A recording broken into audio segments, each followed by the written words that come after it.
Assalamualaikum warahmatullahi wabarakatuh. Apa kabar warga Pekanbaru sekalian? Saya Billy Pranata hadir menemani Anda dalam program perdana podcast Pemko Pekanbaru, membahas ataupun menginformasikan program-program serta kebijakan-kebijakan pemerintah Kota Pekanbaru di bawah kepemimpinan Wali Kota Pekanbaru Bapak Haji Agung Nugroho SEMM dan Wakil Wali Kota Pekanbaru Bapak Haji Markarius Anwar STM Ars.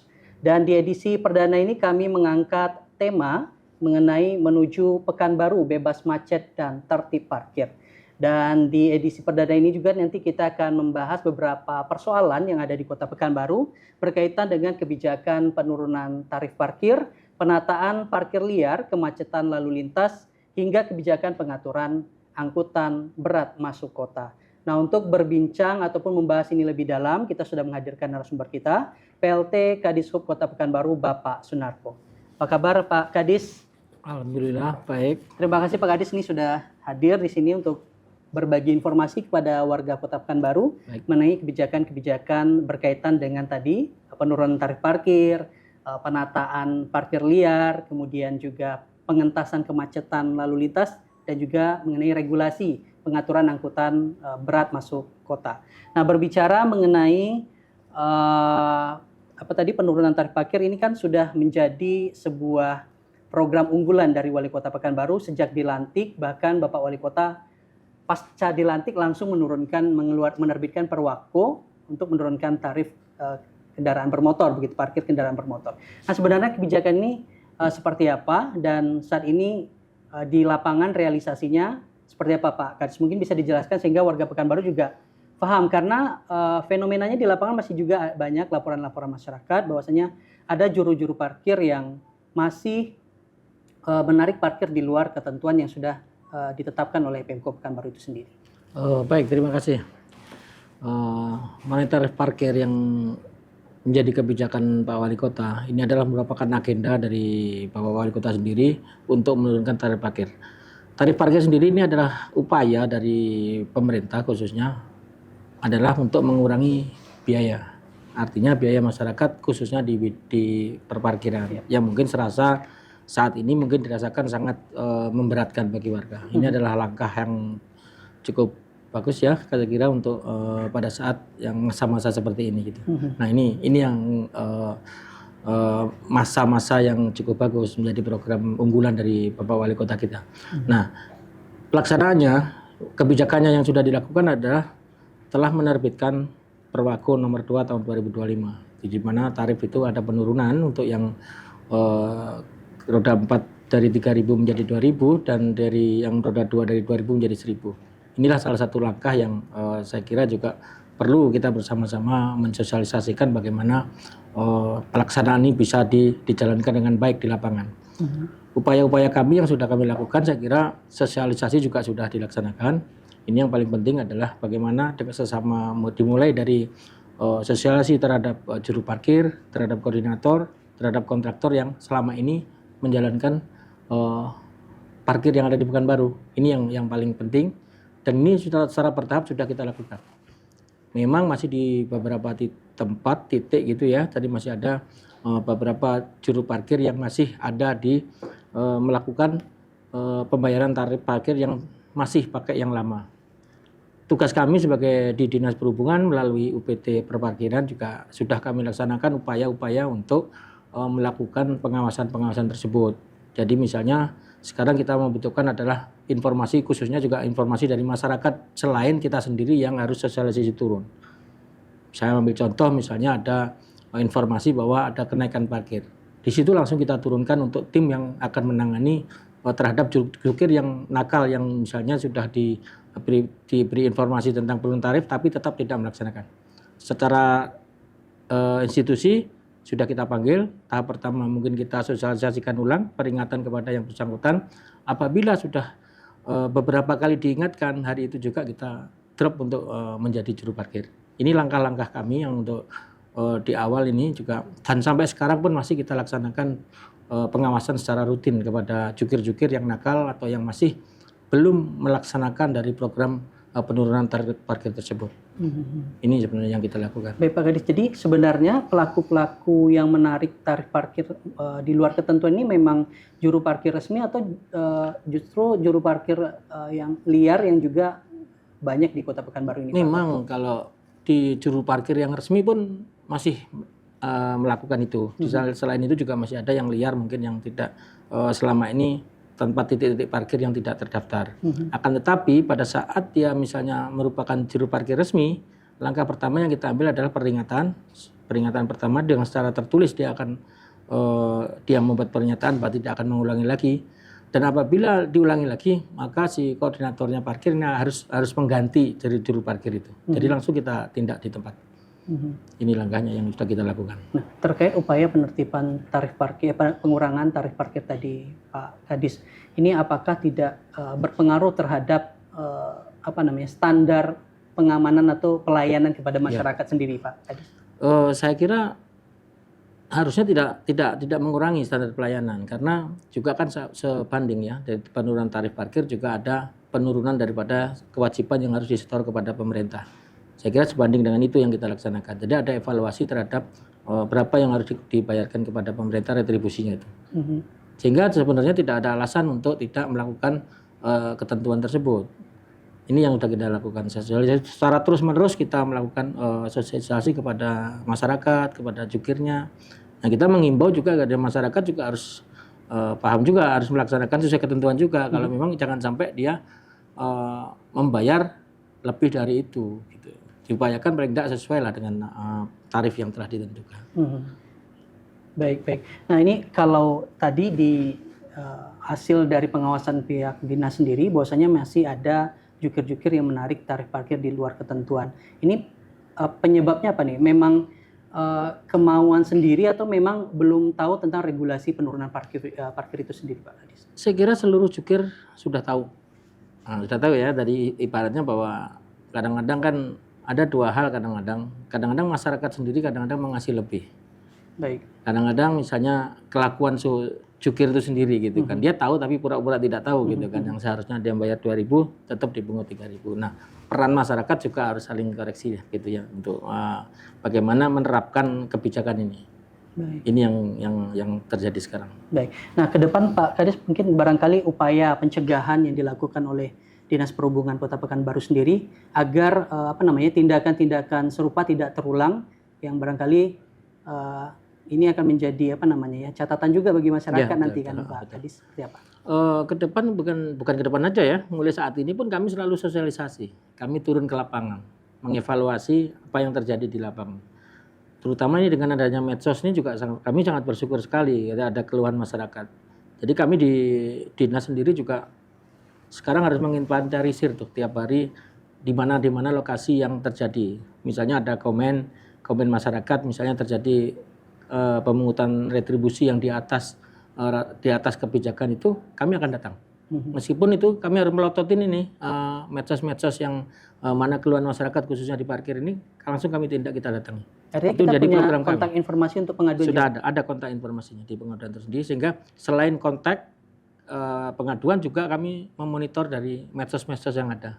Ada misalnya daftar inventaris masalah di Sub juga sudah membuat itu, tidak hanya dengan parkir tapi seluruh dari sektor-sektor transportasi ini ada keluhan. Kami harus menindak cepat, tidak hanya parkir tapi misalnya kemacetan, traffic light yang rusak atau ada gangguan. Nah itu secara cepat kami bisa mengupayakan untuk perbaikan. Ini yang terjadi untuk yang kami khususnya di parkir. Ini paling banyak itu dari medsos, bahwa laporan masyarakat. Tapi kadang-kadang kita kan di medsos juga gitu, kadang-kadang di lapangan tidak terjadi. Gitu. Nah ini juga kami harus akan, tetapi karena ada keluhan kami pasti tindak lanjuti. Baik. Nah Pak Kadis ini berbicara mengenai kebijakan tentang penataan parkir. Ini kan tarif parkir juga berkaitan dengan layanan kepada masyarakat. Nah ini berkaitan dengan penataan parkir sendiri. Ini kan dari hasil sidak Pak Wali keliling-keliling jalanan Kota Pekanbaru, ternyata kan masih banyak ya Pak Kadis ya, bahwasanya parkir-parkir liar yang bermunculan, bahkan parkir resmi yang belum tertata dengan baik. Nah ini upaya-upaya atau program-program yang sudah atau akan dilakukan oleh Dinas Perhubungan sendiri seperti apa Pak Kadis? Yang sudah kami laksanakan memang dengan adanya kebijakan Pak Wali Kota yang baru ini, saat ini kami di UPT itu melakukan semacam inventarisasi terhadap parkir-parkir yang selama ini belum dikelola. Yang akhirnya muncullah parkir-parkir liar yang nah di sini seperti ada titik baru misalnya gitu kan. Nah, ini yang tugas UPT untuk mencari informasi untuk ditertibkan. Nah, ini masih beberapa titik masih ada di Pekanbaru, khususnya yang titik-titik baru yang mungkin dianggap suatu menjadi parkir liar. Nah, ini akan menjadi kewenangannya dari UPT itu untuk mengelola parkir-parkir yang seperti itu. Ini yang udah kita. Seperti apa sih definisi parkir liar sendiri? Seperti apa kalau dari versi Disubnya sendiri? Seperti apa yang mana dikategorikan sebagai parkir liar nih, Pak? Parkir liar ini kan yang tidak dikelola, tidak ada penunjukannya kepada siapa yang harus mengelola parkir. Jadi tidak ada yang bertanggung jawab di situ. Inilah menjadi sambil berjalan itu di kawan-kawan di UPT itu melaksanakan inventarisasi, mengimbau ulang mana-mana yang bukan hanya liar, misalnya yang surat keputusannya habis masa berlakunya tidak diperpanjang sebagai rekanan daripada UPT parkir. Nah ini kan juga nggak bertuan jadinya ibaratnya. Nah ini yang diambil alih kembali ke UPT parkir. Ini menjadi tanggung jawab parkir karena kadang-kadang ada para kawan-kawan yang melakukan kerjasama parkir ini tidak memperpanjang kontraknya misalnya tidak. Nah inilah yang menjadi kita inventarisir ulang nih dalam tahap awal ini kita supaya berapa sih potensi parkir yang sebenarnya itu bisa kita ketahui. Mana yang liar dalam arti misalnya kontraknya sudah habis, misalnya perlu diperpanjang apa tidak, bagaimana dengan perilaku yang jukir selama ini yang menjadi catatan kita untuk memperpanjang atau mengulang lagi kontrak yang sudah kita tetapkan. Nah ini seperti parkir-parkir di luar pusat-pusat perbelanjaan ini apakah juga dikategorikan parkir liar atau seperti apa nih Pak Kadis? Di luar perbelanjaan itu kan ada parkir tuh di ruang milik jalan ya. Jadi misalnya beda kalau di dalam perbelanjaan itu kan sudah masuk kategorinya pajak ya. Jadi kita tidak masuk ke ranah di pajak parkir, misalnya di mall itu kita nggak masuk di situ. Kita ranahnya di ruang milik jalan. Artinya yang di luar mall tadi juga? Ya itu menjadi tanggung jawab kami yang di luar mall tadi. Karena parkir itu hitungannya menjadi pajak. Baik. Nah kalau untuk fokusnya pengawasan sendiri dari sub parkir liar yang di mana nih mungkin Pak Kadis menjadi fokus pengawasan kita? Fokus pengawasan kita di jalan-jalan. Nah ini yang menjadi tanggung jawab kami. Ini yang jalan-jalan protokol kami. Atau semua ruas jalan itu menjadikan kami kecuali yang menjadi objek pajak parkir. Kita nggak masuk di ranah situ, itu ranahnya Dispenda. Ini yang kita lakukan. Baik. Nah ini kan ada parkir di pinggir jalan, juga ada parkir di depan-depan tempat usaha. Ini seperti apa pengaturannya Pak Kadis? Saat ini yang tempat usaha yang masih di pinggir masih menjadi tanggung jawab di kami di Dinas Perhubungan. Nah kalau boleh tahu apa sih sebenarnya Pak Kadis yang memicu munculnya parkir-parkir liar? Apakah karena memang keterbatasan lahan parkir dari pusat-pusat perbelanjaan atau pusat-pusat keramaian itu, atau ada faktor lain yang menyebabkan munculnya parkir-parkir liar ini? Kalau dari kajian Disub sendiri.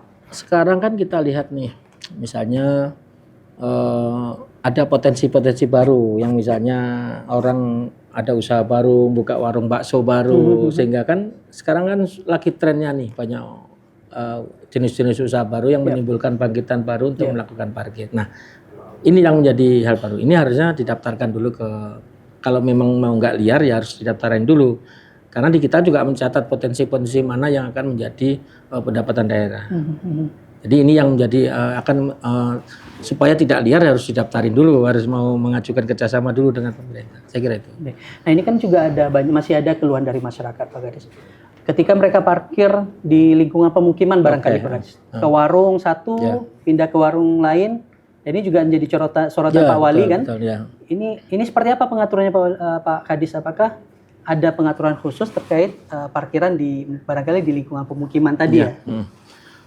Di Perda baru kita di PRD Edi 1 itu sudah dibatasi, Pak.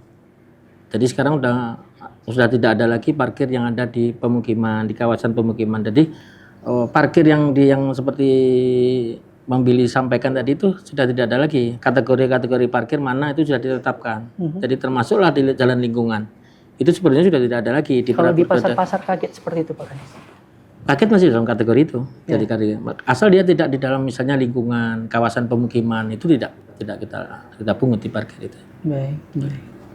Nah, apakah nanti ke depan pola parkir seperti apa agar memang masyarakat bisa memastikan mereka bayar parkir tapi memastikan kendaraan mereka aman begitu, Pak Kadis? Ke depan seperti apa program-program dari Dishub sendiri? Seperti yang menjadi target kami, parkir itu paling tidak ke depannya kita udah elektronik ya. Jadi misalnya cara pembayarannya mungkin kita kan udah digitalisasi nih, mau nggak mau di parkir harus sudah digitalisasi. Cuma kan sekarang kita perlu bagaimana mensosialisasikan kepada masyarakat. Sebenarnya ini juga untuk menjamin kepastian ya, dari menjamin kepastian pembayaran gitu ya. Jadi supaya tidak ada lagi menghindari kebocoran, yang jelas sudah ada kelebihan pembayaran. Kan misalnya orang mencari pengembalian 1.000 karena tidak ada pengembalian 1.000, makanya akhirnya dia bayarlah 2.000.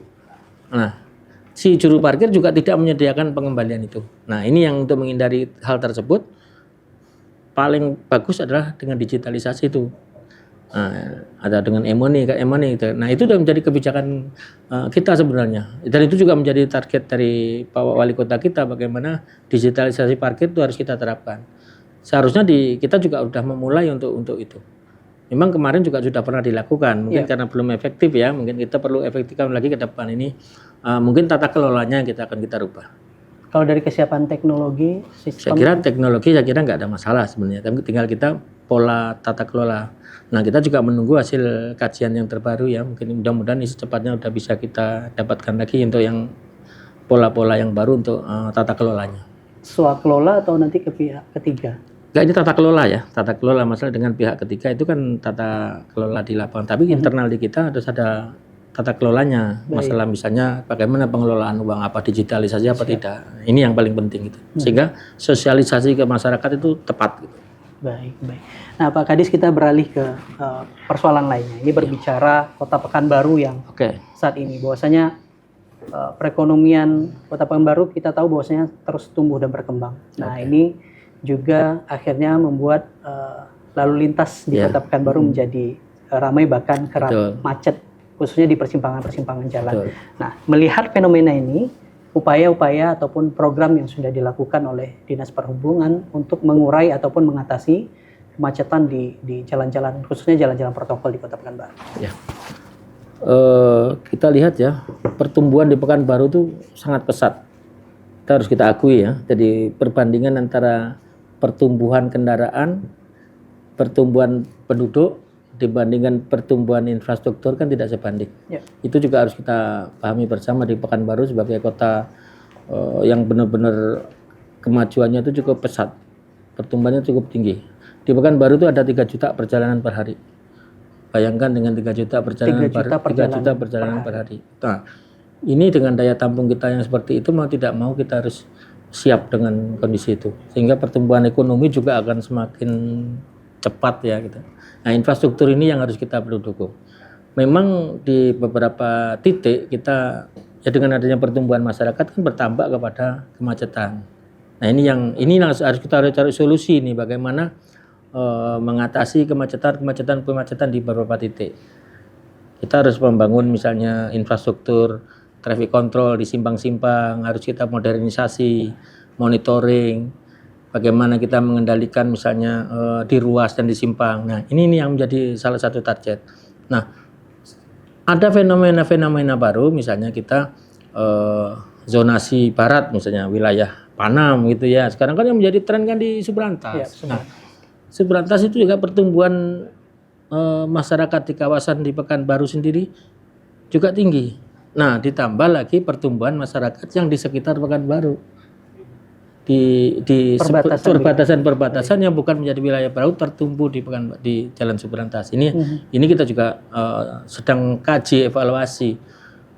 Kan tertumbuh di beberapa putaran-putaran gitu ya, U-turn itu yang akan kita evaluasi ulang.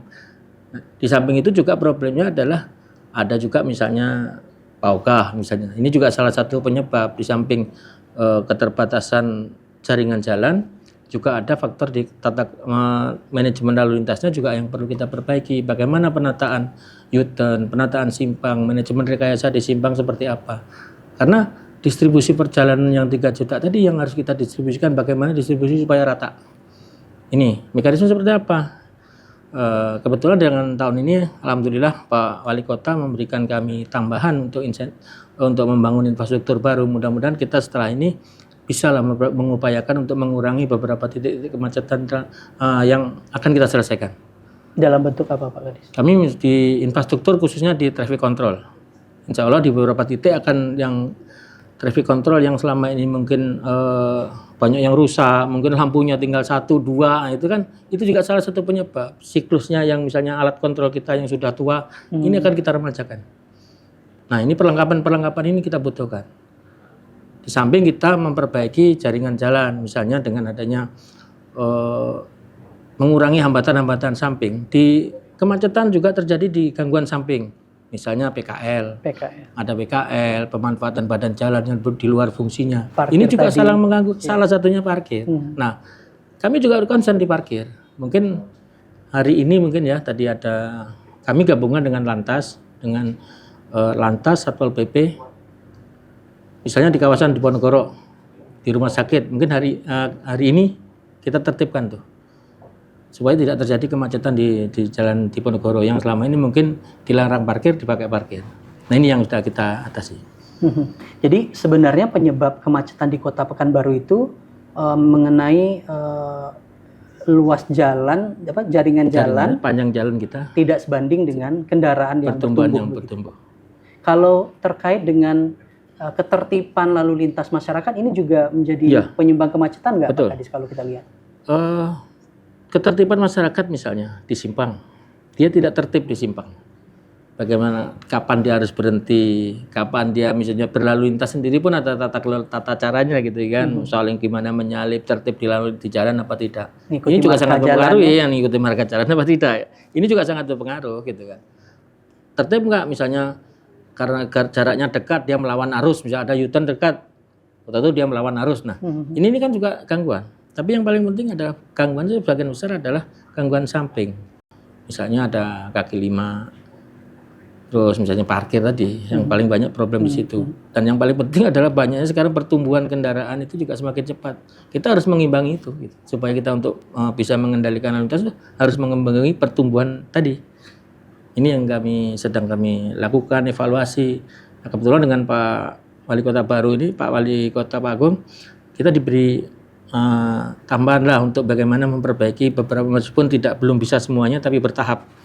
Ini suatu langkah maju yang selama ini mungkin baru kita dapatkan untuk itu. Sudah ada mengarah seperti di Jakarta nggak Pak Kadis, misalnya penerapan 3-in-1 dan bla seperti itu? Di tahap awal kami optimal di manajemen rekayasa lalu lintas dulu, karena memang targetnya kita ke situ. Teknologi, memanfaatkan teknologi sekarang sudah bisa dimonitoring misalnya begitu lah. Kita sudah di lapangan pun kita juga semakin cepat. Kawan-kawan di lapangan juga actionnya sekarang sudah jelas. Gitu ya, itu nanti ke depan seperti itu harus kita terapin. Karena paling tidak minimal harus memulai di Pekanbaru itu ada jalan satu arah. Bagaimana kita mengoptimalkan kapasitas jalan itu sendiri yang harus kita, bagaimana biaya yang terjangkau tapi punya manfaat yang lebih. Ini yang belum pernah kita lakukan, mungkin bertahap lah akan kita lakukan itu.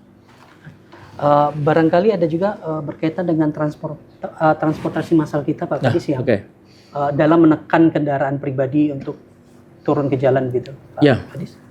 Jadi solusi yang paling bagus memang angkutan umum, angkutan massal. Kenapa di Pekanbaru sudah ada Transmetro gitu ya, itu tahun 2009 kita running. Kita udah mengantisipasi jauh sebenarnya nih dengan pertumbuhan itu. Jadi kita berharap bahwa ada transfer mode atau ada perpindahan orang gitu ya dari angkutan pribadi menjadi umum dalam rangka untuk mengurangi kemacetan. Sebenarnya konsep dasarnya di situ. Dan itu sangat penting. Yang paling penting lagi adalah biaya. Ini yang kadang-kadang kita tidak pernah paham bahwa biaya transportasi kita ini silakan dihitung berapa persen. Hitungan kami di angka 34%. Itu ya misalnya ini yang tanpa kita sadari lah ya. Kalau misalnya bahwa transport itu sebenarnya juga pembunuh berdarah dingin. Karena dia akan 34% dari biaya hidup kita lah gitu. Inilah sebenarnya konsumsi untuk transportasi aja. Kita harus punya target bahwa kita harus menurunkan biaya itu di angka 10 atau 15%. Sehingga kenapa angkutan massal itu harus ada? itulah salah satunya dari sisi ekonomi adalah menurunkan biaya transport. Dari 34% saat ini di Pekanbaru paling tidak menjadi 15 atau 10%. Nah ini yang menjadi kenapa menjadi visi misi Pak Wali Kota bahwa kami sangat sependapat dan ini harus digalakkan bagaimana dengan kerjasama dengan Kementerian Perhubungan, bagaimana kita supaya angkutan massal itu bisa ada di Pekanbaru. Ini sebenarnya yang paling pokok tuh di angkutan umum ini paling penting. Karena tadi sudah 34% dari biaya hidup. Silahkan dicek kalau misalnya kawan-kawan itu berpenghasilan UMR itu 34%. 1, berapa lebih itu. Hanya untuk transport saja. Tanpa kita sadari. Dan kita ada upaya itu akan terus kita harus kita lakukan, kan menjadi visi misinya Pak Wali Kota kita. Ini harus kita, saya di Sub juga harus berjuang untuk bagaimana optimalisasi angkutan massal ini. Bagaimana meyakinkan masyarakat untuk akhirnya beralih ke angkutan massal, Pak Adis? Kuncinya adalah memang ini yang kelemahan di kita kan jumlah kendaraan kita terbatas, frekuensi. Semakin rendah frekuensi kita, orang semakin malas. Nah kita berharap juga ketepatan waktu lah, yang paling gampangnya adalah ketepatan waktu bagaimana Transmetro bisa menjaga ketertiban waktu itu. Di Pekanbaru mungkin masalah faktor biaya itu tidak terlalu penting, tapi ketertiban waktu itu yang paling penting. Disiplin waktu. Frekuensinya itu harus jelas. Ini yang menjadi kelemahan selama ini, karena jumlah kita yang terbatas. Dan kita akan terus menambah. Kita akan terus berupaya. Mungkin di target tahun ini misalnya program Pak Wali ada bis listrik, angkot listrik, feeder itu yang dari dalam wilayah masuk keluar ke jalur utamanya. Ada angkot listrik. Insya Allah di akhir tahun ini ada tambahan unit lagi yang baru dengan listrik itu. Ini sudah kita upayakan. Nah terkait pengaturan tadi mungkin barangkali kebijakan pengaturan kendaraan masyarakat di dalam kota pakanya menjadi penyebab. Nah untuk mengantisipasi ini kendaraan-kendaraan yang dari luar kota, mungkin warga yang berkunjung, berlibur atau seperti apa nih Pak? Inilah momennya yang cukup tepat sekali nih kita dibuat. Jadi kebijakan wali kota, bukan wali kota sebenarnya, kita harus kebijakan semuanya untuk keselamatan ya, khususnya untuk keselamatan lalu lintas. Kita menerbitkan namanya SK Wali Kota tentang lintas angkutan barang. Jadi mudah-mudahan dalam waktu dekat dan mulai besok tanggal 1 Agustus kita akan mensosialisasikan secara ketat yang selama ini mungkin belum maksimal. Kita akan maksimal per 1 Agustus akan menetapkan jaringan lintas. Artinya bahwa kendaraan berat itu tidak akan masuk dalam kota. Jadi misalnya dari utara, dia harus masuk melalui Jalan Aritam, Garuda Sakti sampai Kubang Raya. Nah kalau misalnya dari timur, dia langsung Pasir Putih, mutar dia Kubang Raya, mau ke lintas barat atau ke lintas Garuda Sakti, kalau ke lintas utara. Ini yang tapi khusus untuk angkutan berat. Untuk yang menengah ke bawah masih ada timing, ada waktu, ada pembagian waktu gitu. Misalnya jam-jam sibuk sekolah itu nggak dilarang masuk, hanya boleh di luar jam angkutan sibuk. Kategori sembako atau ada sembako, ada cerita logistik itu bebas. Kalau logistik 9 bahan pokok silakan masuk. Tapi kalau mobil berat tidak bisa. Tapi yang untuk logistik, untuk di bawah 8 ton itu silakan, tapi ada waktu jam-jam tertentu. Misalnya jam sekolah dilarang, karena waktu jam-jam sibuk itu dilarang. Nanti ada timingnya di perwaktu kita yang baru rencana besok. Jadi kita lebih detail, lebih mudah pengawasannya nanti. Baik. Artinya ini juga menjadi penyumbang kemacetan Kota Pekanbaru? Sangat menyumbang. Sangat menyumbang. Sehingga karena ada disparitas kecepatan. Ada perbedaan kecepatan yang signifikan antara mobil berat dengan mobil kecil. Ini yang sebenarnya menjadi titik kemacetan. Bukan jumlah, tapi kecepatannya itu yang sangat mempengaruhi itu.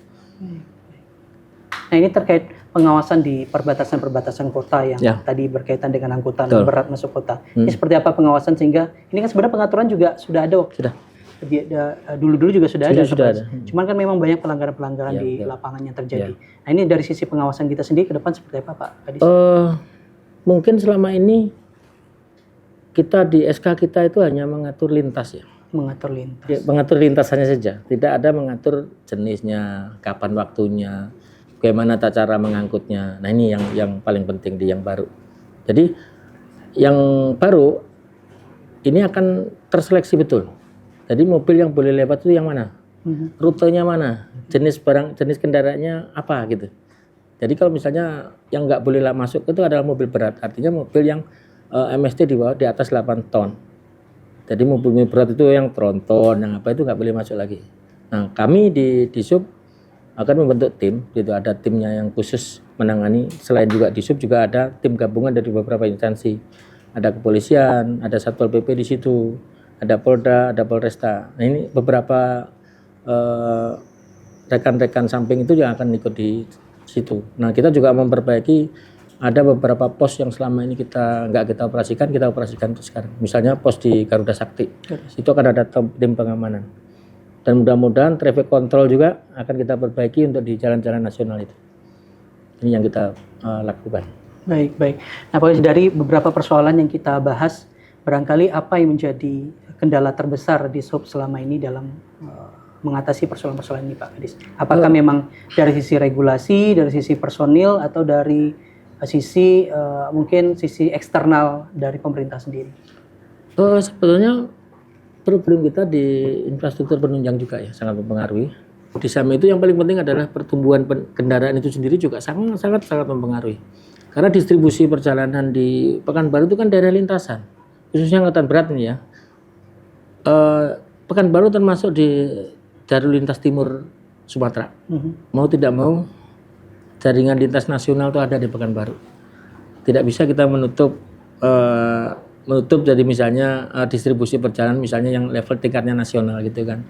Makanya kita alihkan di ruas-ruas tertentu yang boleh dilalui oleh kendaraan-kendaraan berat. Rata-rata kendaraan berat itu kan lintas ya, jadi tidak ada di dalam kota.